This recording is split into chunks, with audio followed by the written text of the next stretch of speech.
Back here. It's finally fight week. We are back here. Yep, other side, sorry. Here in Boston, a lot has happened between the win over Henry Cejudo to now in a super short amount of time. What does this fight week feel like compared to others during this title reign, and how would you describe the last 3 months? The last 3 months have been pretty good to me. Been relatively quick. Just trying to get the body as healthy as I possibly could so I can make this event happen for the fans. And I'm super excited about the opportunity, man. It's a great eyeball event. It's going to be a lot of eyes watching this one. Dana did a great job of stacking the card. And I know Boston hasn't had a pay-per-view event like this in a very, very long time, so I'm excited to be headlining for a second time in a row. It's all about opportunities, man. So I'm excited about it, and I can't wait to go out there and put on a show. You're obviously very motivated for this fight. I'm getting some similar vibes to the rematch with Petr Yan. I'm sure it's not exactly the same, but how does this one compare to that fight? And do you feel like there's a bigger chip on your shoulder for this one? No, I mean, all these challenges they're relatively the same. It's just different puzzles, different pieces, having to game plan the right way, making sure you bring in the right training partners and whatnot. Those are literally the main things, the main formula for a successful training camp. So I think we did a relatively great job with that. I think I'm in a really good headspace. And this guy's going to need lightning to strike to beat me on Saturday night.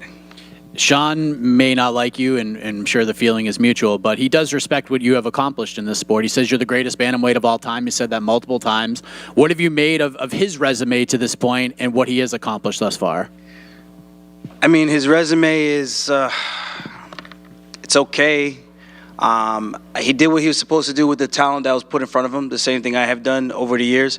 The difference is that the caliber of opponents and opposition that I face is night and day. I don't think there's anyone in the UFC other than Petr Yan that he's beaten that's still in the UFC. And you can't say the same for my resume and the opponents that I face over the years. Other than that, he's a tough competitor. I know he's done his homework. He's going to come prepared. He's got a great team behind him. And I just look forward to smashing him and showing them that there's levels to this. He believes you're giving off nervous energy heading into this fight, that you seem nervous.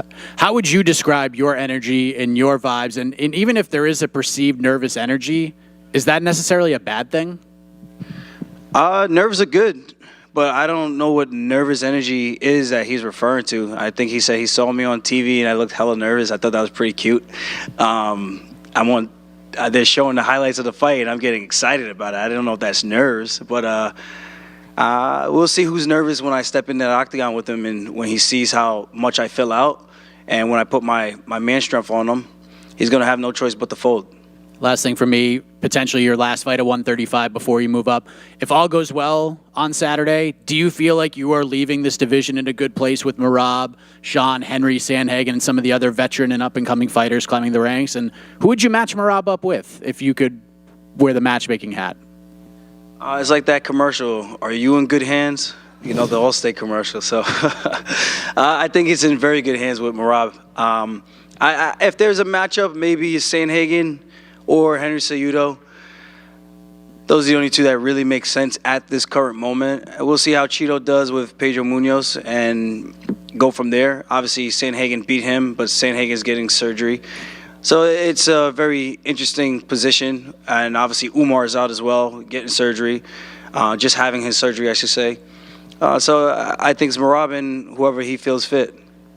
ALJAMAIN, Sean has said leading into this fight that, he believes the weight cut is going to affect you. Henry Cejudo said the same thing. Do you think these guys really believe that the weight is going to compromise you, or is it just that they need it to sort of rely on something to motivate themselves? This is what I've been having. So I don't think there's any weight cut that's going to be an issue for myself, you know. So if these guys are banking on me missing weight, over what history, what track record do I have of ever missing weight? So if you want to bank on, he's going to have a tough weight cut. Henry did the same thing. I wonder where's Sterling. He's probably still cutting weight. Like, dude, you're a flyweight coming up to 35, you know? Life is good for you. So, of course, it's going to be a little bit easier for him. It's always tough, but I make the weight like a professional. and I always show up on championship weight, and I think I'm under.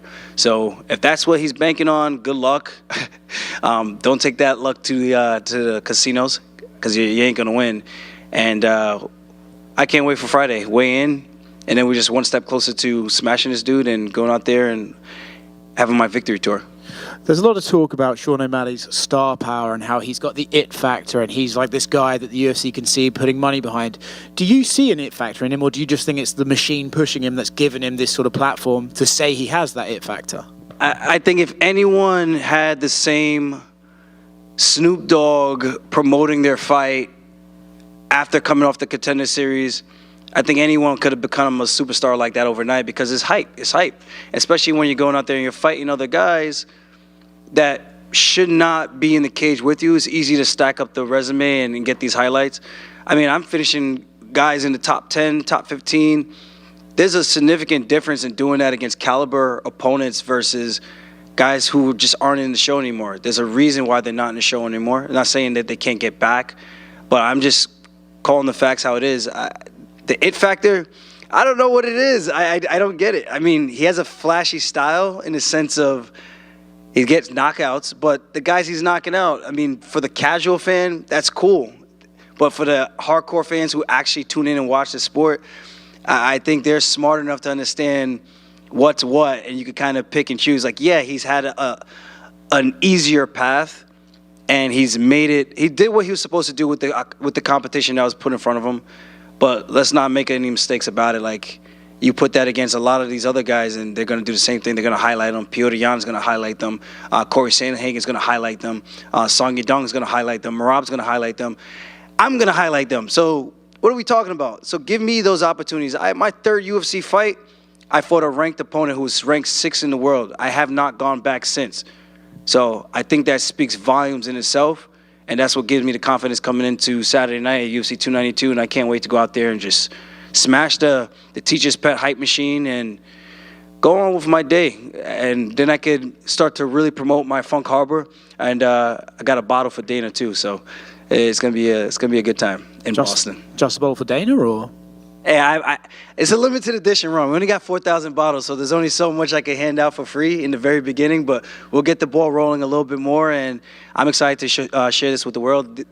This opportunity coming out here to fight Sean in Boston is another opportunity for me to build things outside of the fighting, because obviously, like you guys heard me say, fighting doesn't last forever.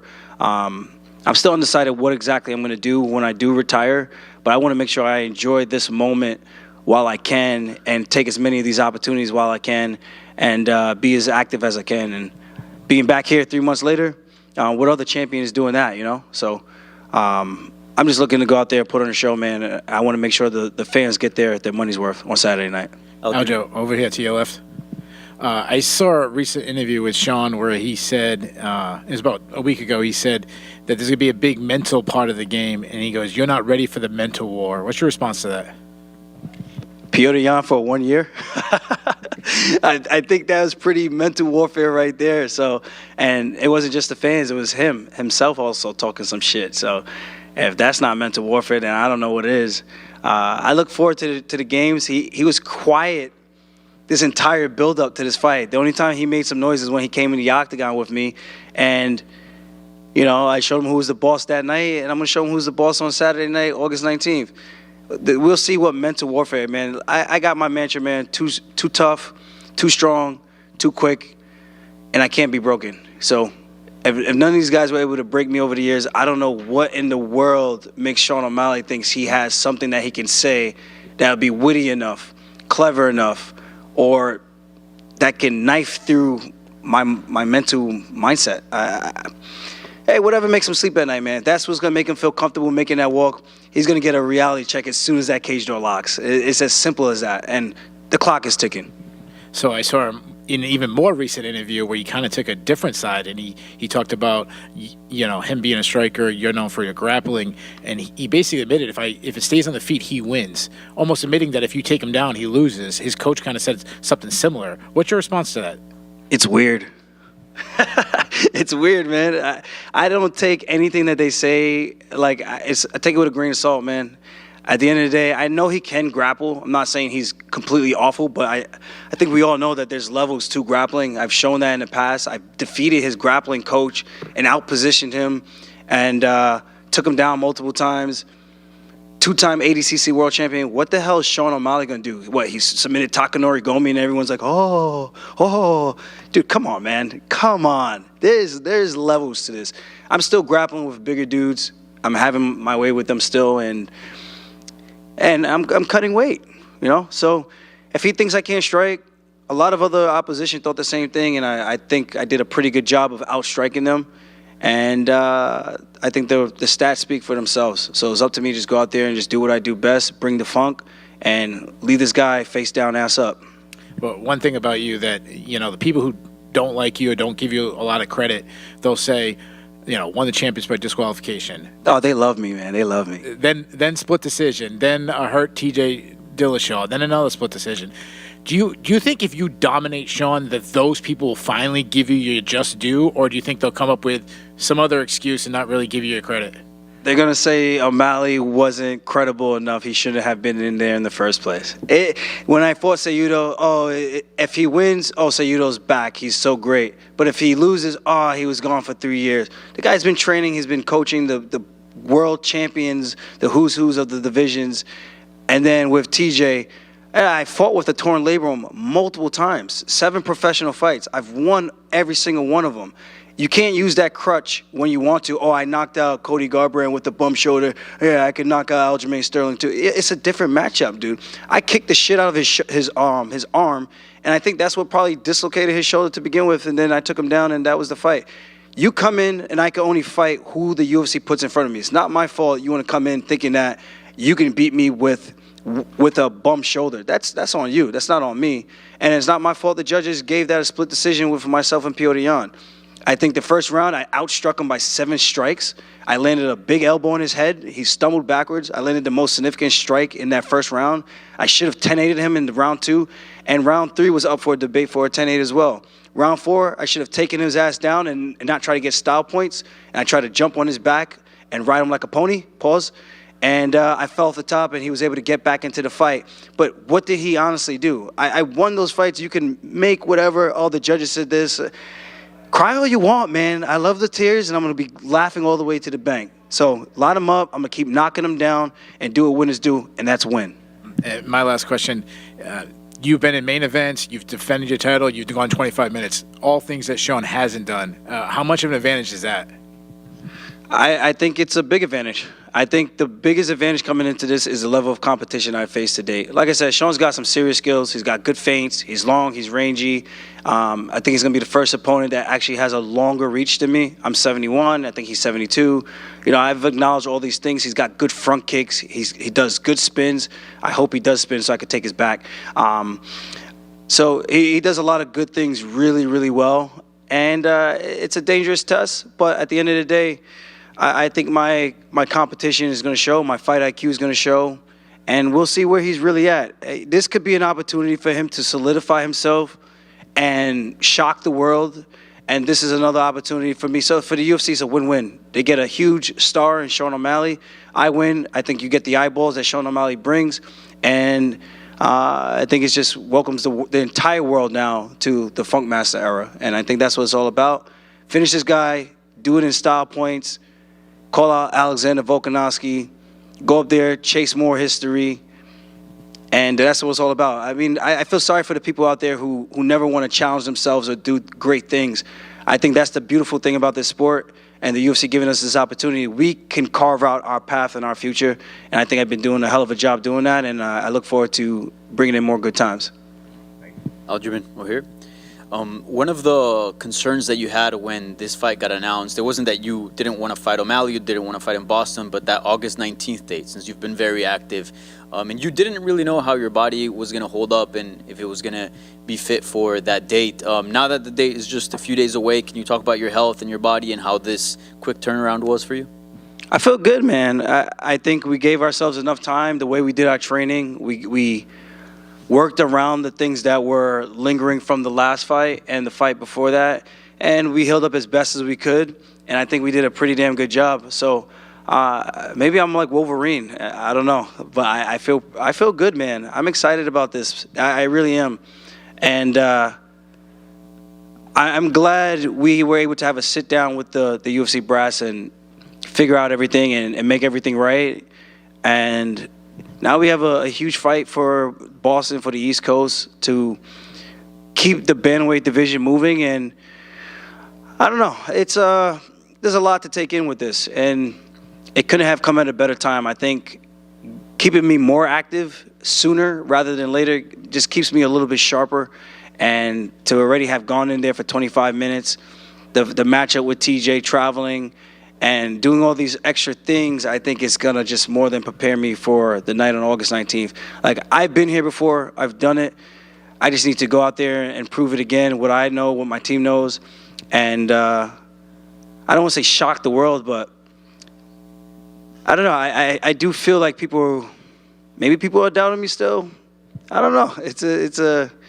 This is a good opportunity to really just solidify my legacy and everything that I've accomplished thus far. Is Saturday night your last fight at 135 pounds? I'm going to wait till the fight's over, see how I do. I do plan on thoroughly smashing this dude up, something serious. And after that, maybe I'll drink a couple Happy Dads. They'll give me a sponsorship instead. And maybe the Noke boys will be hanging out with me and dropping Sean. We'll see. But we'll see how this fight goes. I do my job. I do it with style points. I'll be looking at and having my sights at 145. Yeah. And right now, Volkanovski has no title defense booked. A lot of people think that Ilia is next. Do you think you can surpass him and end up fighting for the belt next at 145? I think the timing could work out. It just really depends on how this fight goes. I mean, maybe Sean is so well prepared that this fight ends up becoming a war more than I expect it to be. You know, I'm expecting the best Sean O'Malley to show up, proper takedown defense. I'm sure he brought in great guys. Even though he said he hasn't, I'm sure he's not that dumb. I'm pretty sure he brought in some high-level training. He's brought some good wrestlers in. And I know some of the wrestlers that he trains with. So we'll see. We'll see how the fight plays out, and we'll go from there. I don't like to count the birds in the bush, man. I like the birds in hand. So let me deal with this, get through this guy the way I think that I can, look good doing it, and then from there I think I'd be hard to deny. Yeah. And just last one, since you have your eyes on 145 and that's like something you want to do in the future, if Volkanovski does end up defending the belt against Ilia Topuria, how do you see that fight going, and what do you make of Ilia Topuria, who's been a rising contender in that division, and it seems that he's the next guy in line? I think Ilya is really, really good. I think he's dangerous boxing. I think that's the difference between him and Volk. But Volk's got some really good feints, footwork. Ilya's more stationary, typically tends to just walk you down, put the hands on you. He's got good anti-wrestling. So I am interested to see how that fight goes. They're both relatively the same height, same size. I do lean towards Volkanovski because I think he just mixes it up a little bit more than Topuria. If Topuria adds in those kicks, I think it makes his game a little bit more well-rounded, and it brings a different wrinkle to the game other than just training for boxing, where Volk just has to stay on the outside, touch him up with calf kicks, inside leg kicks, clinch him up the way he did Jose Aldo when they fought. And that can make things tricky for Topuria. So Topuria has to do his homework if he wants to get his hand raised in that matchup. And Aljo right here. You mentioned right here. You mentioned you expect to see the best Sean O'Malley possible on Saturday. With all the hype and all the Dana White privileges, you called it, and stuff like that, I guess how good do you feel like the best Sean O'Malley is? I mean, I've dealt with difficult guys who are hard to take down, guys that get used to me. You know, I've trained with the Basharat brothers, both of them. Julian and Rosa, really big frames, a little bit heavier. Some of these other guys back home from Long Island, from the Cerro Longo fight team, and I like to think I'm doing a hell of a good job in the sparring sessions with these guys, and I would imagine O'Malley won't have the same looks that I bring, and obviously I won't have the same exact looks that he brings, but that's what makes this matchup very, very interesting and intriguing. You know, can I get inside without getting sniped, and is he as accurate as he thinks he is? And then the other part is, how good is his takedown defense and how much time he's had since his last fight to improve? So I look at all these things, I factor them all in. I'm going to be safe, I'm going to be calculated, and when it's time to take risks, we're taking some risk. Aljamain, you talked about challenging yourself on your journey, You know, it's incredible to think back 8 years to February 2014 and what you've done since then. And then you look at Cody Gibson, who hasn't fought. I mean, it's almost been 8.5 years since he last fought in the UFC. I know you guys had your debut together. Can you touch on his Ultimate Fighter experience? I mean, you guys have really unique history that you both had your UFC debuts against one another. Yeah, we both took the fight on short notice. I was supposed to fight Lucas Martins, then he pulled out. Then I believe I was supposed to fight Brian Caraway. No, actually, Brian Caraway pulled out. I was supposed to fight Lucas Martins, then Lucas Martins pulled out. Enter Cody Gibson. I was drinking a beer when I got the UFC call. I put the beer down, went for a run, and I tried to get as best shape as I possibly could have, cut the weight as fast as I could have, and Cody took it on about 2 weeks' notice, I believe, or something like that. And he brought it, man. He tested me. I did wish I had a full camp for that, but went 2 rounds to 1. I was able to get my hand raised, came out, gutted out that 3rd round, got a takedown, solidified position, got his back.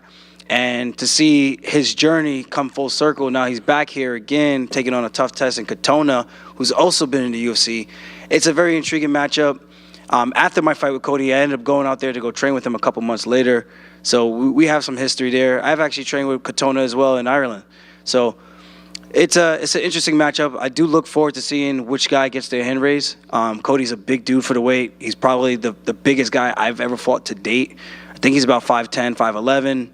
And, yeah, man, and he can wrestle. That's the thing about him that makes him tricky. So it's kind of like I've had that experience with these guys. The difference is I'm looking at Sean, and it's like Cody with Sean-level striking and accuracy, but without the grappling. So I'm excited for all these guys, man. I'm a student of the game. I'm a fan of the sport. I literally watch every single card, every single fight.